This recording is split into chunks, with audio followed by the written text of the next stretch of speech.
In this world, there is real evil. In the darkest shadows and in the most ordinary places. These are the true stories of the innocent and the unimaginable. In the mountains of Taiwan, the bishops are strangers in a foreign land. Their new home is a place of nightmares, filled with deadly creatures and terrifying visions of another dimension. A Taoist priest uses ancient rituals to protect them from the angry dead and calm a power beyond human understanding.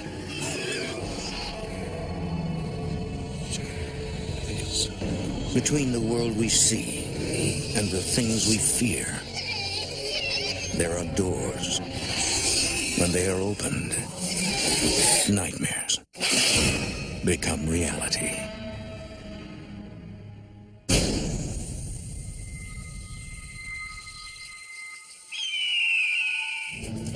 In the Far East, many people believe that there are no boundaries between the physical world and the spiritual realm. Ghosts are a part of everyday life. On the island of Taiwan, in the foothills of the Yangming Mountains, there is a sacred valley where some say the dead have more power than the living. In 1984, the Bishop family visits northern Taiwan. Dennis Bishop has recently accepted an executive-level position at an American company in Taipei. It was a major promotion for me. When you're offered jobs like this, you have the right to refuse, but if you do, it's a long time till the next offer can come. So there's some pressure to take a proposal of that sort. Dennis's wife, Candace, is nervous about moving her two younger daughters, 16-year-old Stacy and 12-year-old Marissa. It was known in the expatriate community as a lawless country. I was extremely concerned that I was not going to be able to keep my family safe.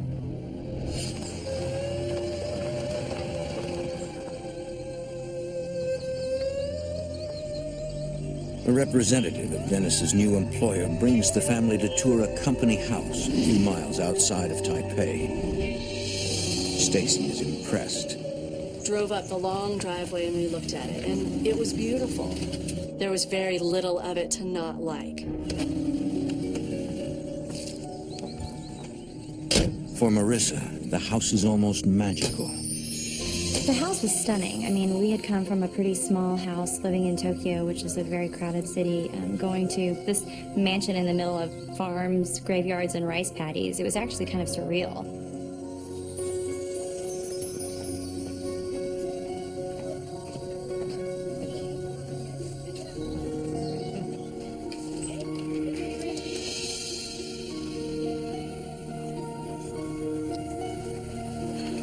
Biggest house I've ever seen. Dad says there's a pool around back. Really? Let's go. They're excited about that pool. They're gonna absolutely. From the beginning, Candace has a bad feeling about the house.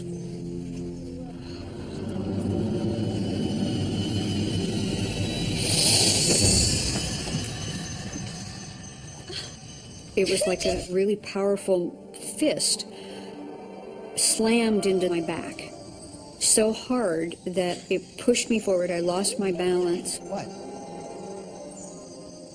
Well, it felt like something or someone punched me in the back. I looked around and there was no one there. I didn't know what to think, but I was afraid. I don't like this place. You haven't even seen it yet. Come on. Yes, let me show you. To the left here. We have the kitchen.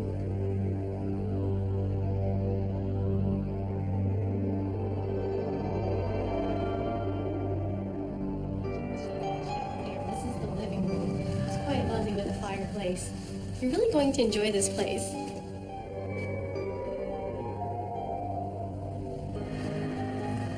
Have you had some problems with flooding? We'll take care of that right away. It shouldn't be a problem at all. Because it's been the heavy rains that we've been having here lately, and the house has been empty for a little while. Dennis, I don't like this house. It'll be fine once we fix it up.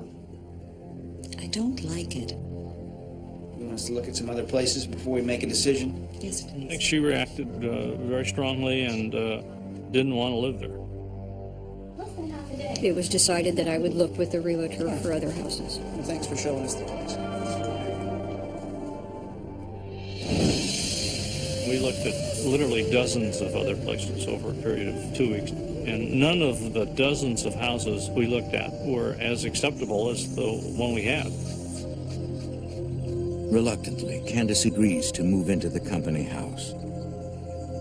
I felt like I had no option. This was the best for my husband, therefore it was the best for my family, and it was my position as, you know, a rational woman was to find a way to make it work.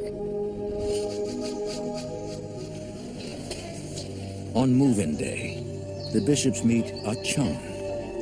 Dennis's company has hired him as a driver for the family.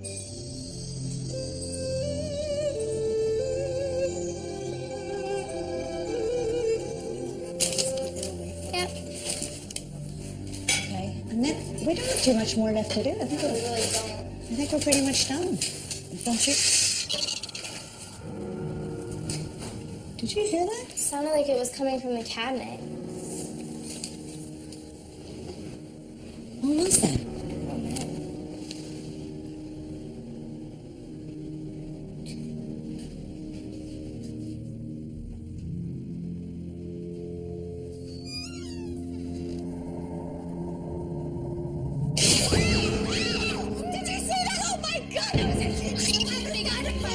I heard screaming, ran, and saw Ah-Chung running at full speed up the stairs with a shovel.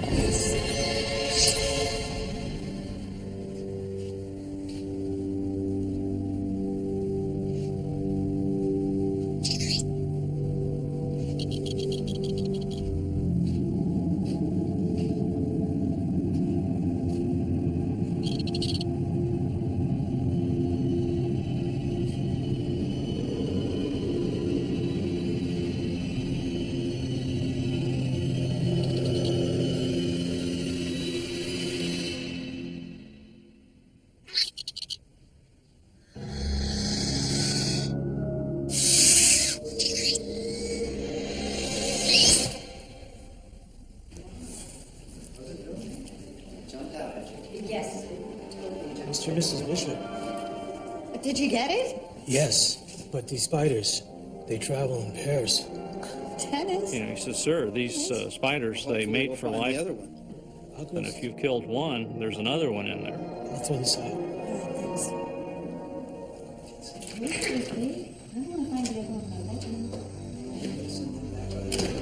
It was a jungle, and I just kept saying, deal with it.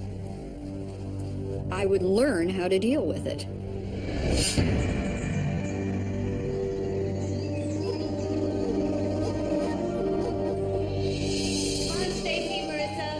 A few weeks later, Stacy and Marissa begin school, and Dennis starts his new job. Here's your lunch. All right, have an awesome day. Mwah. Mwah. All right, I want to hear all about it when you get home. Okay? Bye. Bye. Have a good day. All right, you too. Thank you.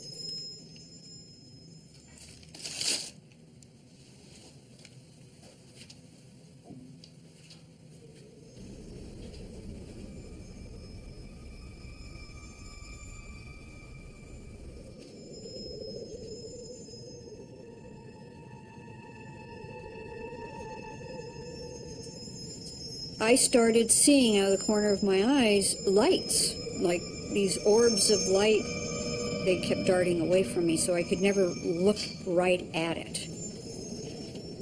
Candace's first impulse is to call Dennis. It's so out of your box of reality, you don't know what to do.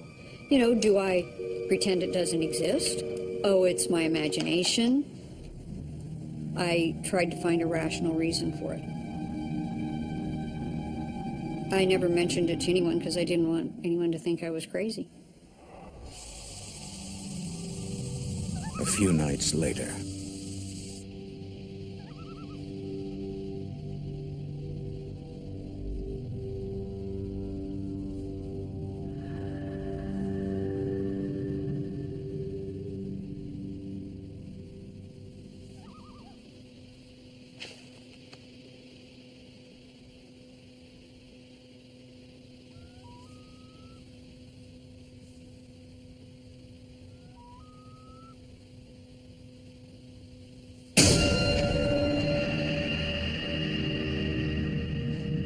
Stacy? What's wrong? Is All-Chunk still here? No, he left a few hours ago. Are you sure? Yeah. Why? I thought I saw somebody out there.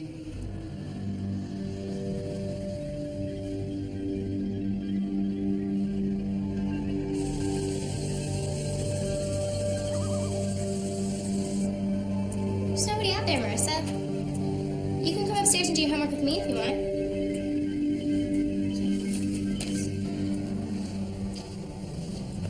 There was always a sense of seeing something out of the corner of your eye and hearing something that didn't seem right. I personally tried to dismiss everything that felt a little out of normal.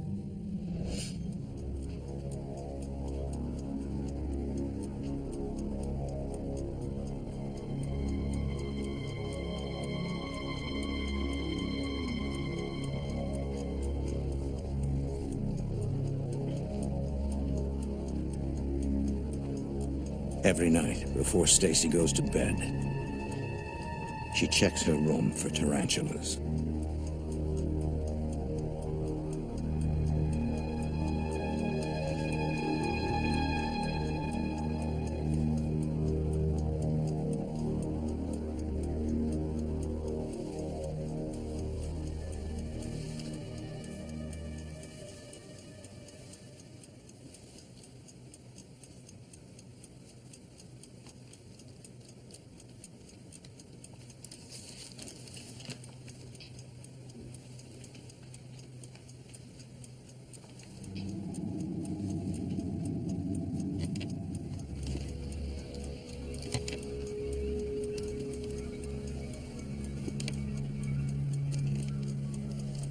I heard someone walk into my room.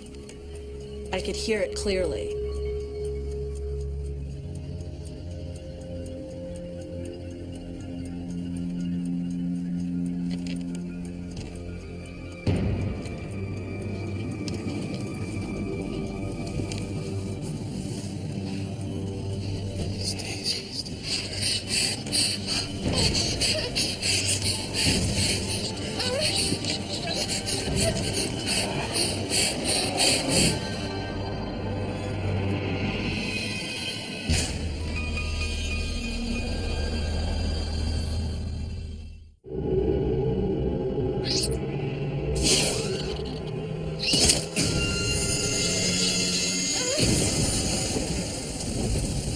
Stacy doesn't tell anyone about the voice she heard in her bedroom. The family has more immediate problems. Taiwan's rainy season begins, and the house starts to leak. There was always water coming through the walls. All the water that was coming down through the mountain just came into our house. Why are you girls doing your homework in the dark? You know you're going to hurt your eyes. It's better than getting electrocuted. And the walls were filled with water, just the humidity and the dampness, and the light switches were not grounded. You couldn't turn the light switch on without getting electrocuted. You okay? I'm fine. You know, this is ridiculous.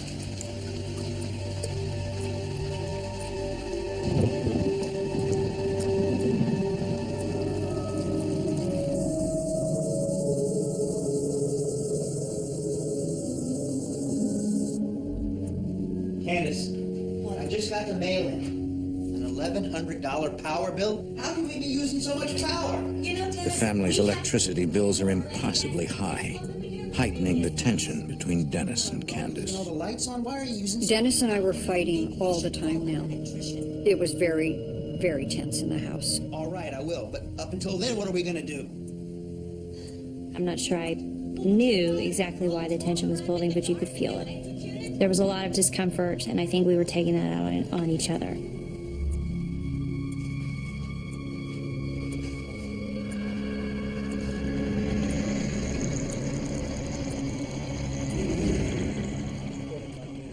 Dennis calls an electrician to the house. He finds evidence of an underground power leak. The house apparently had been built illegally. It had probably not been ever attached to the electricity grid in a proper way. I had no access to any of the background. The landlord spoke no English at all. My predecessor was long gone, and so I didn't pursue any of that. The utility company will have to dig up existing underground cables to solve the problem.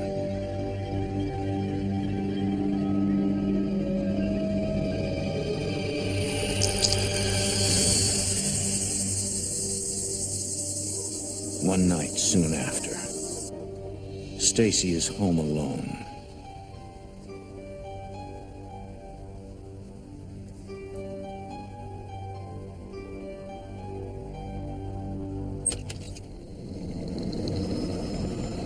Mom?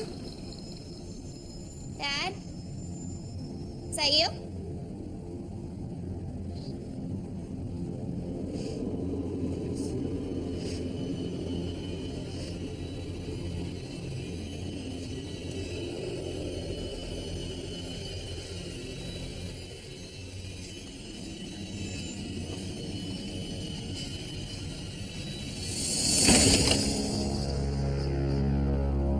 It was impossible to find some logic to understand what was happening. I just knew that I couldn't put it away. I still wasn't talking about it. I hadn't told anybody. I just realized that I might be in some trouble.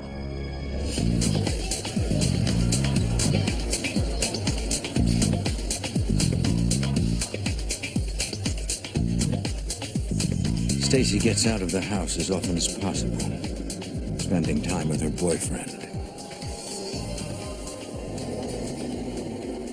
What made me the most afraid is, for some reason, it clearly wanted to get my attention, making it obvious that it could open and close doors, that it knew my name, that it could walk directly up to me within a couple of inches and call out my name so clearly that I could not misunderstand.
What are we gonna do?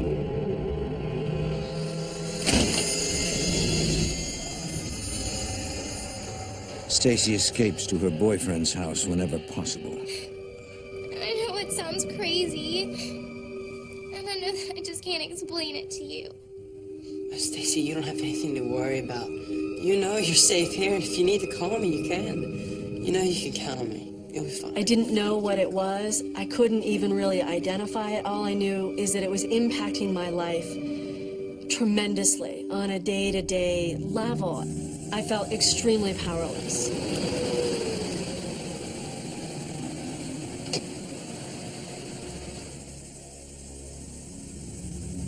Hey, Stacy, don't worry about anything. It'll be fine.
Hello? Stacy, it's Thomas. I was just leaving your house and I saw your Thomas, mom. slow down. I can't understand you. I don't know. She was out. Stacy's boyfriend calls What? and tells her what he saw. I need you to go check on What? her. Go check on her. Just go see if she's all right. Just go.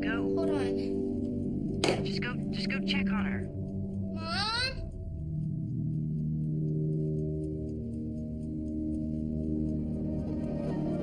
Mom? Mom?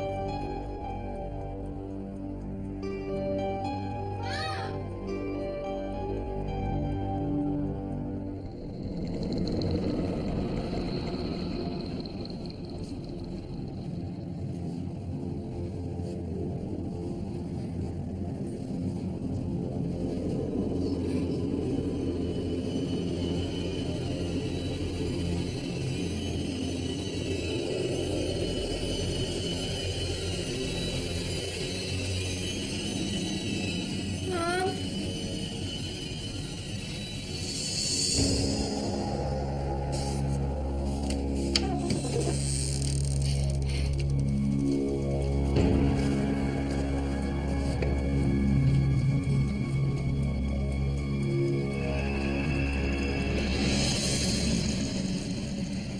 Stacy, what's wrong? Why didn't you answer me? You didn't hear me calling you? No, I didn't.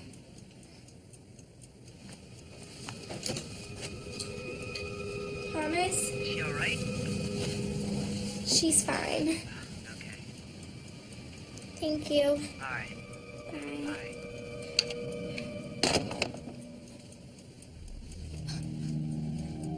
Stacy, what's the matter? Talk to me. I'm so sick of this house. I'm sick of everything in it. I can't even go in my room without hearing footsteps or someone call my name. Stacy started to talk about her experiences, started telling me about the sounds that she had heard and the voices. I know, I've been hearing things too. She was having someone call her name. Yes, I have. I was having someone call my name. The more we compared stories, the more we talked about the stories, the more we realized that this could possibly be real. Dennis, we need to talk. You know, we have got to leave this house. We've got to leave Taiwan. What am I supposed Dennis to do? didn't believe any of it, but what he did know was that Something was really upsetting the family. Ted, you don't believe anything we've been telling you, do you? I don't think he thought we were lying, but he never knew what to say. True. But I can't give up everything that I've worked for. It was made very clear that my dad's job was important to all of us, and we needed to find a way to, to deal with it the best we could. What am I supposed to tell my boss? That I have to move because my house is haunted?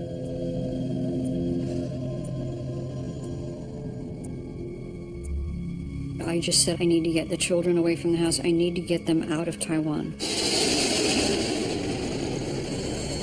During their school break, Candace takes the girls to a summer house in California. She begins to research the paranormal. One book theorizes that ghosts draw their power from the living. Candace concludes that if she and her daughters can ignore their fears, the disturbances will stop. I had two choices of either collapsing and giving up and leaving, or standing my ground and claiming my home for my children and my family.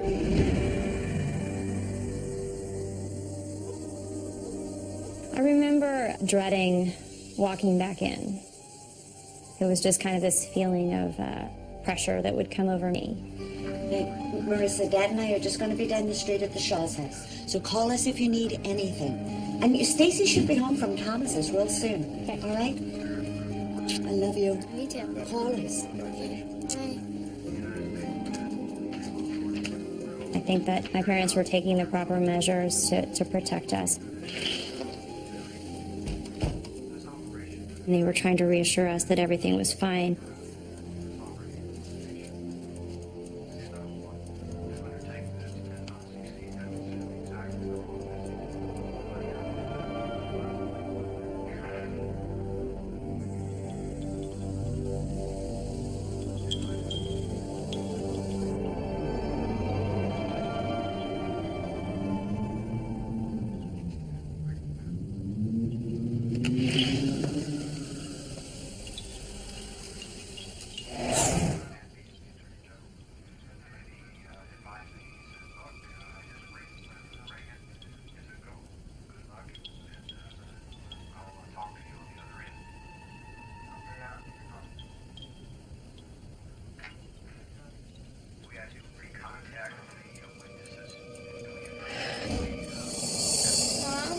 Dad?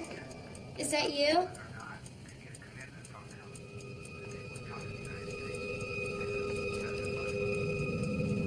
Did you forget something?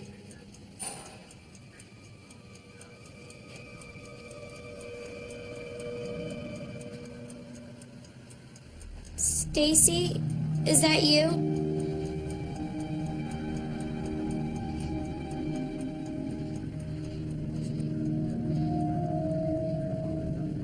Stacy?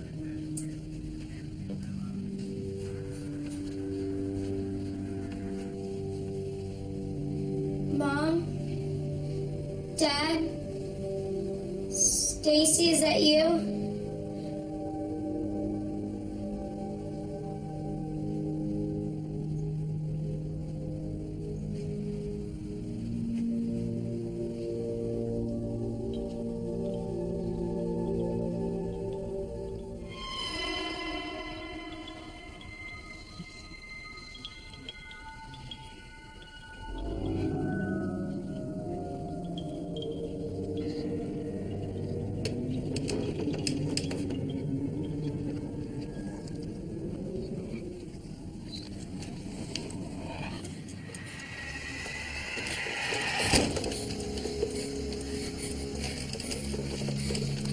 Stacy, is that you? If it is, it isn't funny.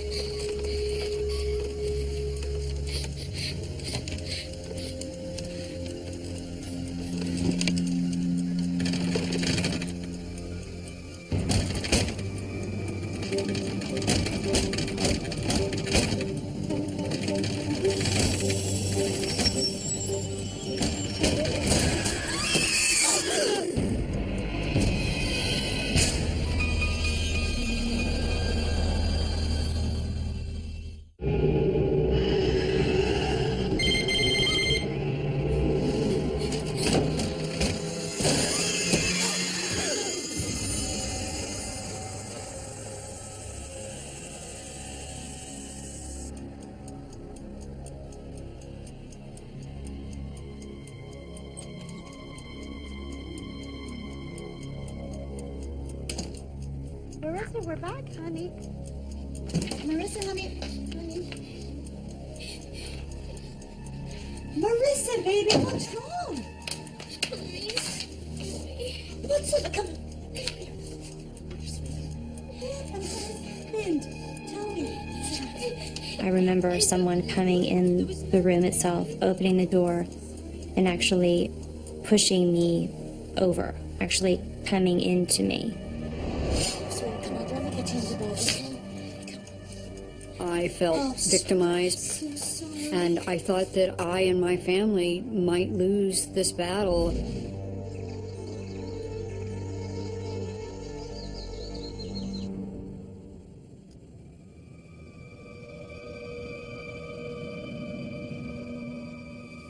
Marissa, honey, how are you feeling? I feel okay. Are you sure? Yeah, I'm fine, Mom. Did you want to talk about what happened last night? It's fine. Just don't worry about it. We had no idea what was happening. I think we didn't want to even think about the possibilities. Did your sister say anything to you? No. Because none of them were really good. So we kind of just said, we don't know. We just don't know. I was very concerned I could no longer protect my children. Candace calls her friend Bob Patton, a journalist with strong ties to the Taoist religious community in Taiwan. He had done articles about various people that lived in the country, and one of the people that he had interviewed once was a very well-respected Taoist priest. This is it.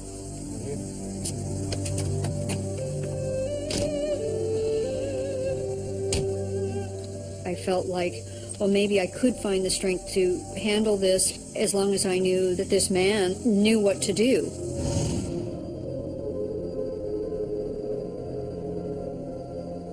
I remember him looking around and being surprised at what was in the house. The priest explains that many Chinese believe physical shapes and forms can influence the spiritual energy of a place. He had talked about how the moisture and how it was built into the mountain made a tremendous amount of negative energy be around the house. The design of the house. He says that no Chinese architect would design a house like this unless they wanted to curse the inhabitant. Whoever built the home designed the home to kill us.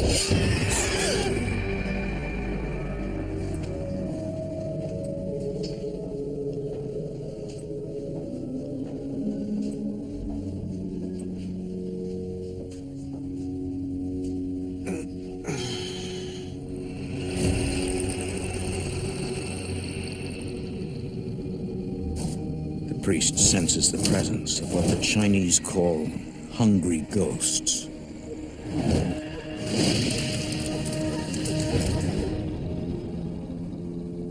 The reason that ghosts come back is because they don't have what they need in the afterlife. Let it be food, let it be money, things like that. They become hungry ghosts. They're looking for energy to survive and to live.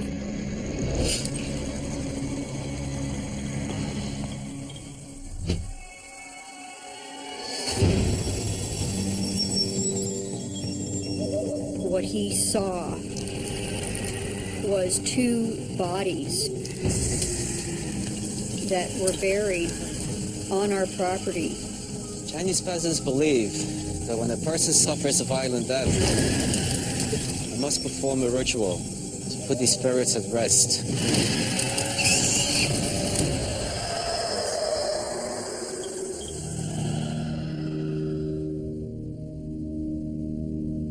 The priest knows that Marissa has been attacked.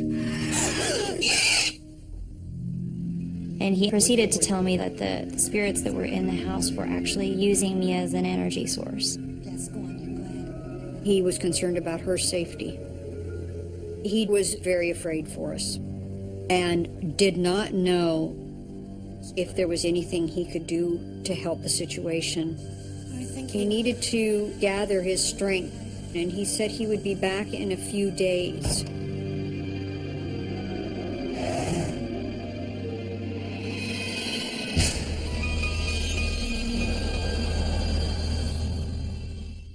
Marissa, honey.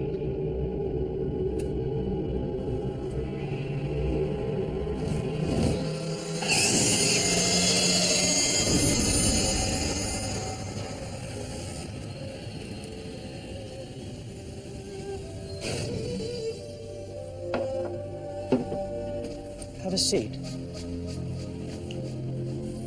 Candace speaks to her family's driver, Chung, about the history of her house. Oh, Chung, how long have you lived in Taiwan? All my life.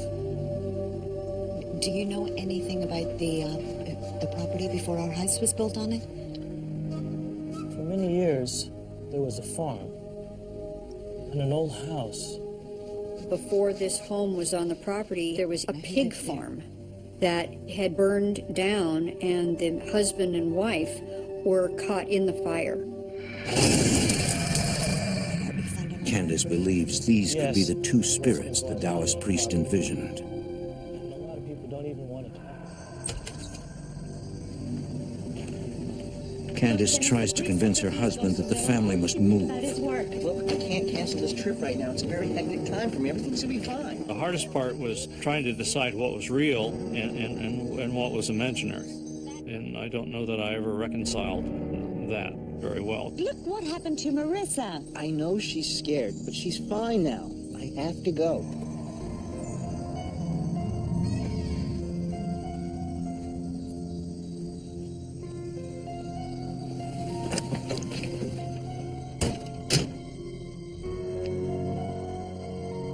Candace considers leaving Taiwan immediately. It was a very difficult decision. It would have meant the disintegration of our family because he couldn't go.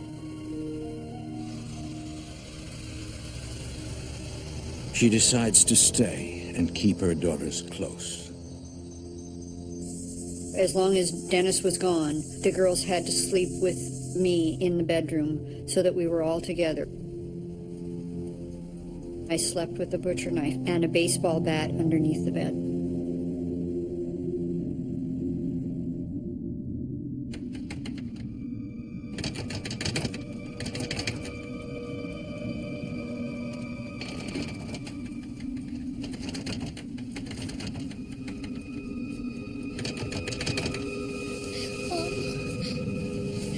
Quick, there's somebody outside. What, darling? There's somebody outside the door.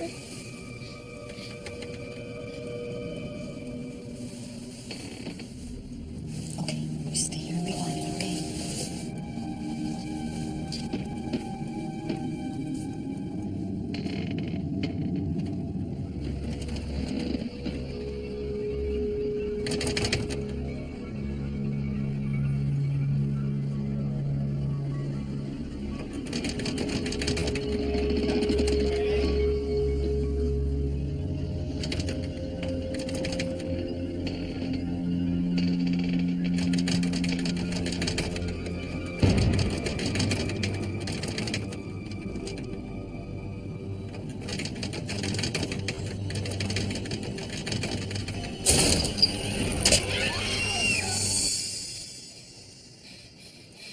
Mommy, what's the matter?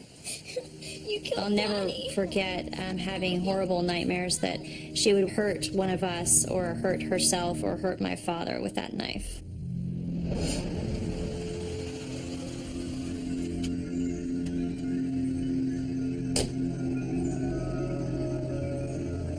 When Dennis returns, he agrees to let the Taoist priest perform an exorcism on the house. We got a problem here, and I was willing to try anything to solve it. I knew I couldn't fix it, and maybe he could.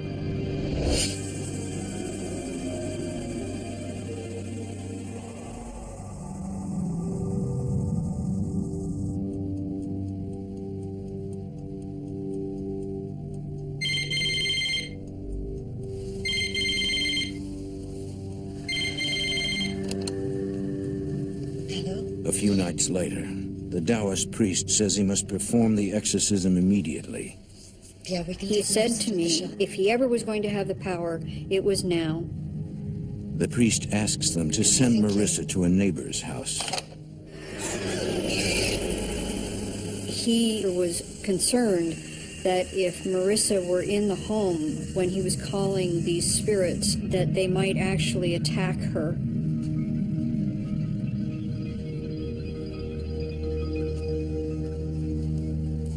I was pretty panicked. I was pretty frightened.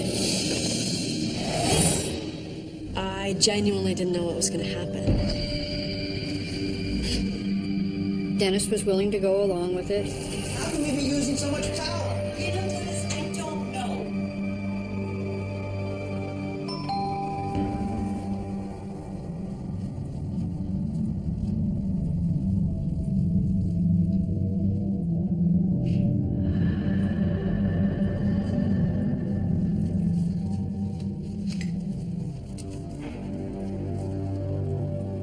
What he explained was he was going to attempt to do an exorcism on the house and see if he could appease the spirits.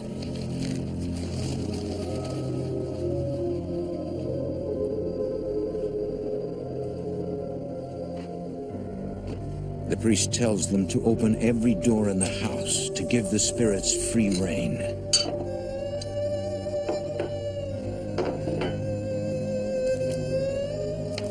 He has brought food and money as offerings for the hungry spirits.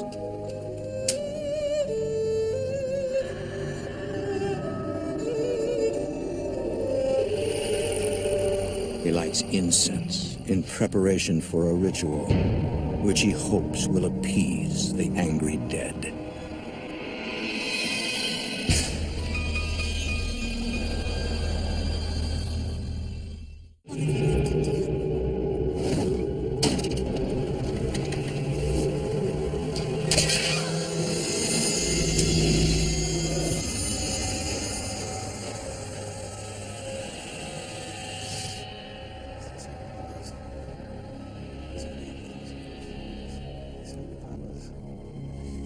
Forever the dead, praising us and rescuing us all.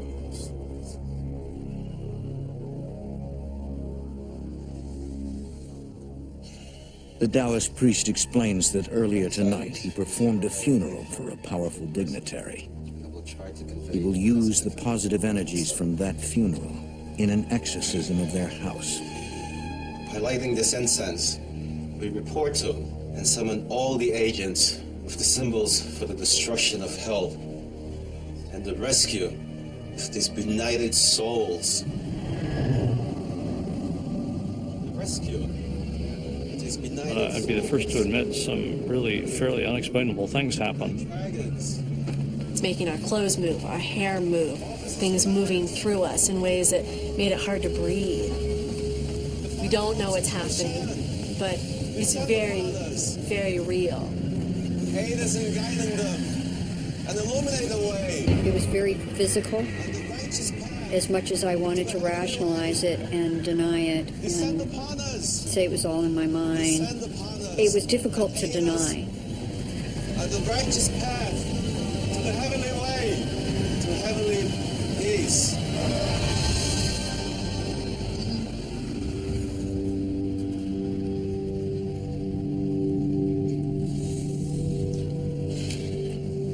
The priest asks Stacy to take offerings to the burial site in the backyard. You must be courageous.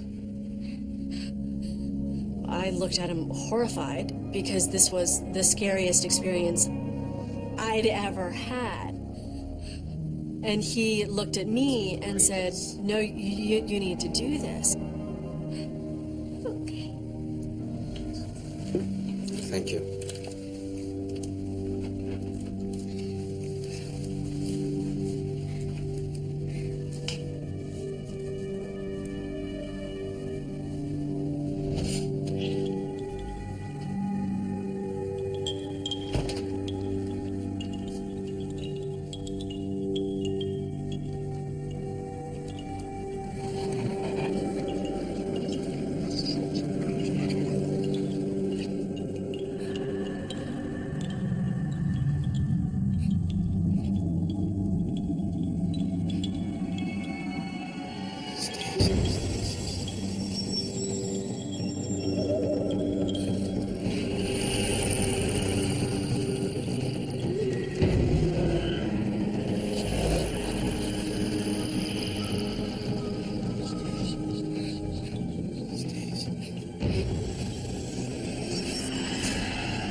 The priest blesses every room in the house.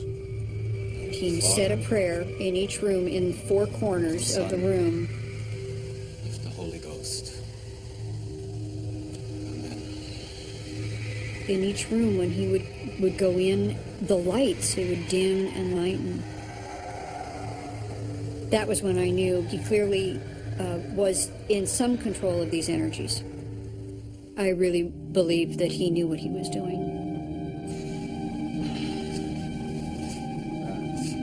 The priest tells the family that he has done all that he can.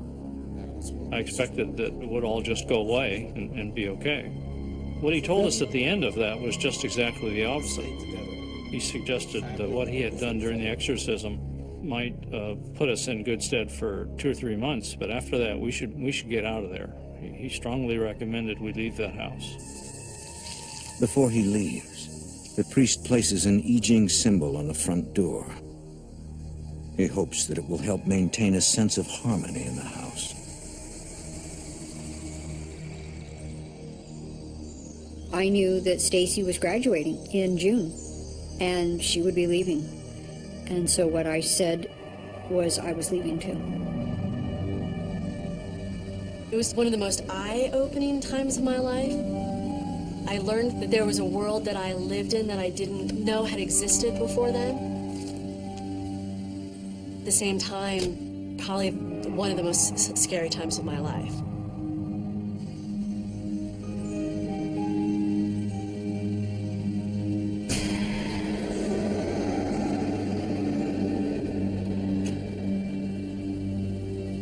I know that there are such things as very powerful negative energies or spirits or whatever one wants to call them that can affect my environment, that can affect my family.